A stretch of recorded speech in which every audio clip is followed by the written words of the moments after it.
Hindi naiwasan ni Senador Nancy Binay na maalala ang iringan ng Makati at Taguig kaugnay ng pag-usisa ngayon sa ipinatatayong new Senate building.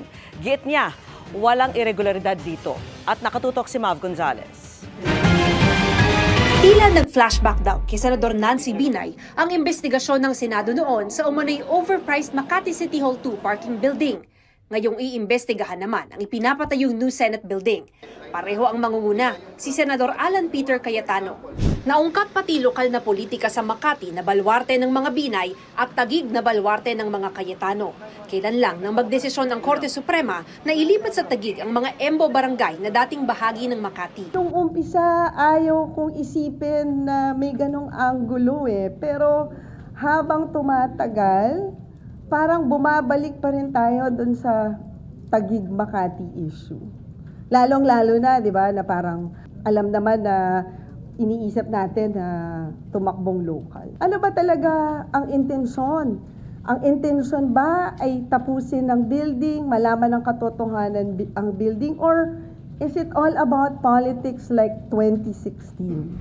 Pinalitan ni Cayetano si Binay bilang chairman ng Senate Committee on Accounts na nangunguna sa construction ng new Senate building. Sabi ng Senate President kahapon, maaaring i-text ni Binay si Cayetano kung gusto nilang mag-usap. Sabi ni Binay, hindi pa sila nag-uusap ni Cayetano. Pero nasa kustodiya na ng Senado ang mga dokumentong hinahanap ni Cayetano sa DPWH. Bukas ay may pagdinig ang Senado sa issue. He already has access to those documents. Hindi niya ako tinanong. So, nag-aantay din ako kasi may mga ibang data nasa cloud. Kailangan kong antayin siya kung kailan niya ako gustong kausapin. Pagbibigay galang ko na lang na siya na yung bagong chairperson. Sino naman ako para mag-insist sa kanya na kausapin mo ko kung ayaw niya akong kausapin. Giit ni Binay, walang irregularidad sa ipinapatayong gusali at ilang beses siyang nag-briefing kaugnay nito sa mga senador kabilang kay Senate President Chis Escudero. Pero absent umano si Cayetano sa briefing. Dagdag ni Binay, may mga nagpapakalat ng chismis tungkol sa grupo nila ni na dating Senate President Juan Miguel Zubiri pero tumanggi siyang pangalanan nito. Ang masakit, patalikod niya kaming sinasaksak. Si Senator. Isipin niya na lang kung sino sa kanilang dalawa.